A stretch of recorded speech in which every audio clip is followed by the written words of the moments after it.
श्री इंद्राश्री ह्रीं ओम नमः। तो कुछ ऐसी ही उपासना की होगी अपाला ने इंद्रदेव से कांतिमयी त्वचा प्राप्त करने के लिए। तो प्रस्तुत हूँ वायदे के मुताबिक अपनी काव्य रचना अपाला के साथ। अपाला का पूर्व परिचय मैंने कल आपको साझा किया है। अगर आपने अभी नहीं देखा है तो अभी यहीं रुकें और पहले पूर्व परिचय देखें, तब हम आगे बढ़ेंगे। तो बढ़ते हैं आगे। तो परिकल्पना कुछ ऐसी है कि वन में उपासना करते करते अपाला ने इंद्र भगवान से जो भी वर चाहे प्राप्त किए और फिर एक विजेता की तरह वह अपने घर आती हैं, अपने पिता के घर आती हैं बहुत वर्षों बाद, और सीधे अपने कक्ष में जाती हैं जहाँ पे उनका प्यारा दर्पण दीवार पर टंगा है। वह दर्पण से ही किशोरावस्था में बात करती थीं, क्योंकि उनकी कोई भी सहेलियाँ नहीं थीं। उनके चर्म रोग के चलते उनसे कोई भी मित्रता नहीं करता था। तो वह उसी से अपने सारे मन की बातें बांटा करती थीं। तो वहाँ पे उस दर्पण में वो अपने को देख करके चौंक सी जाती हैं और अपने जो उनका सुखद आश्चर्य है उसको वह दर्पण के ऊपर प्रत्यारोपित करके जो कहती हैं वो कुछ इस प्रकार है। तो प्रस्तुत है अपाला। जड़े काठ में ओ दर्पण मेरे, जड़े काठ में ओ दर्पण मेरे, तेरी सखी हूँ रे पगले, भूल गया बचपन की गुइयाँ, साथ बिताई थी जो घड़ियाँ, देख रूप अनूप ये मेरा, स्तब्ध लगे दर्पण तू मेरा।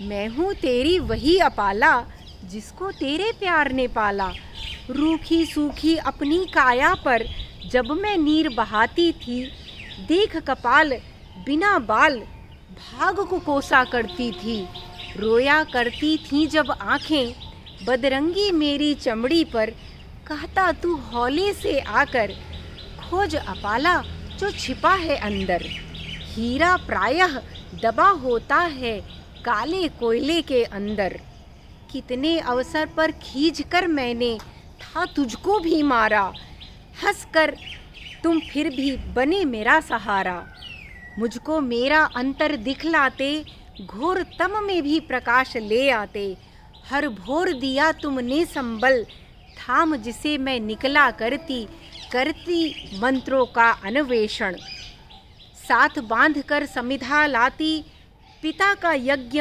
हो बिन अड़चन, तुझसे जब भी मिलने आती समझाते छुपा सेवा में धन, भरी दोपहरी जलाती तन, करती प्यासी खेतों का सिंचन, जो काया पहले ही विकृत थी करती परहित में उसको तर्पण, याद नहीं तुझको वह पल, याद नहीं तुझको वह पल, रोई थी कितना न करना मुझको ब्याह कभी, किंतु पिता के हट के आगे मेरी एक कहाँ चली, रोग छिपाकर पिता ने मेरा कृशाश्व से ब्याह रचा दिया, करा घर की देहली पार पिता ने कर्तव्य निभा दिया, मेरे एकांत के साथी तुम छूटे मेरा बल भी रूठ गया, किससे बांटती मैं मन को वो बेचारा भी टूट गया,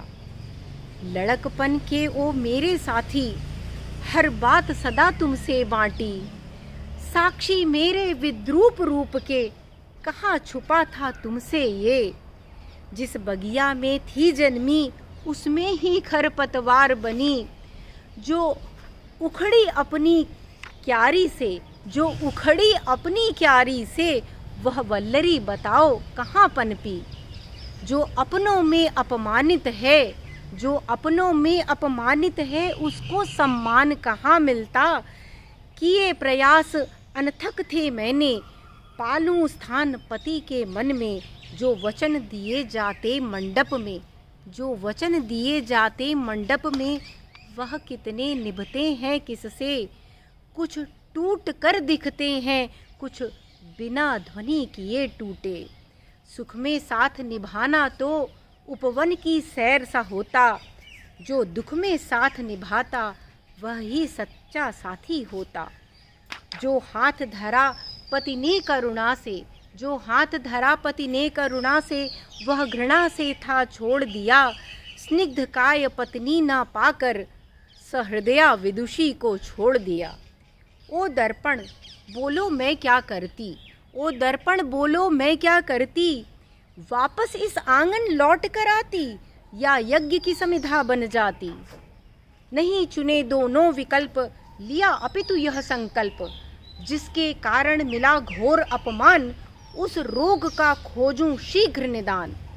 कुंदन सी काया करूं प्राप्त, बाह्य रूप का सतत विकास, जिस दौड़ में पीछे थी अब तक, उसमें बनूं अब प्रथम। प्रतिशोध यही होगा मेरा, यही योगदान समझो मेरा। पिता पति के आवास मध्य, पिता पति के आवास मध्य अपना नीड़ बनाया, कर वनस्पतियों का गहन अध्ययन, दुर्लभ सोमलता को पाया। डाल विरल उस पत्ते को मुख में दांतों तले दबाया। मुख भर गया सोमरस से, मुख भर गया सोमरस से, तीन लोक उसकी सुगंधि से। सदा सोम के हैं जो प्यासे, वह देवराज तंद्रा से जागे। प्रकट हुए बिन आह्वान मेरे समक्ष इंद्र भगवान, स्वर में था रोष भरा, कहाँ यहाँ है सोम का भोग। देवराज को दे न्योता, कोई अपमान नहीं करता। शीश नवाकर किया संकेत, नहीं पात्र पास है एक। है भरा सोमरस मेरे मुख में, ग्रहण करो तुम अधरों से। कुत्सित काया पर ना दिया ध्यान, अधरों ने अधरों से किया पान। हुए अति तुष्ट सोमरस पीकर, प्रसन्न मुख हो बोले मांगो वर। बोली हे भगवन मैं अल्पमति, बोली हे भगवन मैं अल्पमति, जानू ना पूजन की विधि। मैं तो थी खोजती फिरती, कोई ऐसी वनस्पति पा जाती, जिससे अपने चर्म रोग से सदा मुक्ति। ना किया था आपका आह्वान, पा गई सोमफल बिना ज्ञान। सुनकर मेरा प्रतिवेदन, बोले स्मित वदन भगवन।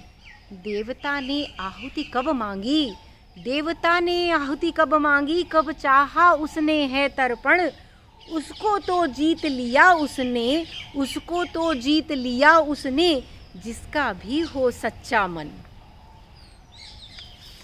प्रसन्न तेरे सादेपन से, नहीं कोई बनावट है जिसमें।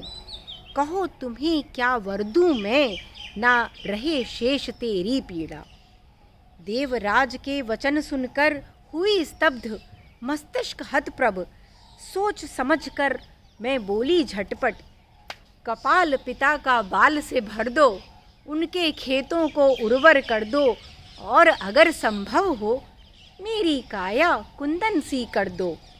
रूप जो तुमको दिखता है वह स्वप्न नहीं, वह सच्चा है। प्रयत्न प्रसाद का है अद्भुत योग, प्रयत्न प्रसाद का है अद्भुत योग, नहीं मात्र कोई संयोग। हूँ कृतज्ञ हुई कुंदन सी काया, है गर्व स्वयं पर मुझको, इसको अपने तप से पाया। एक बात रखना सदा स्मरण, बतलाना हर नारी को दर्पण। वह जैसी है सुंदर है, ईश्वर की रचना सर्वोत्तम है। काया कुंदन की हो तो भी पीतल है, काया कुंदन की हो तो भी पीतल है। प्रज्ञा ही सच्चा मोती है, प्रज्ञा ही सच्चा मोती है। नमस्कार।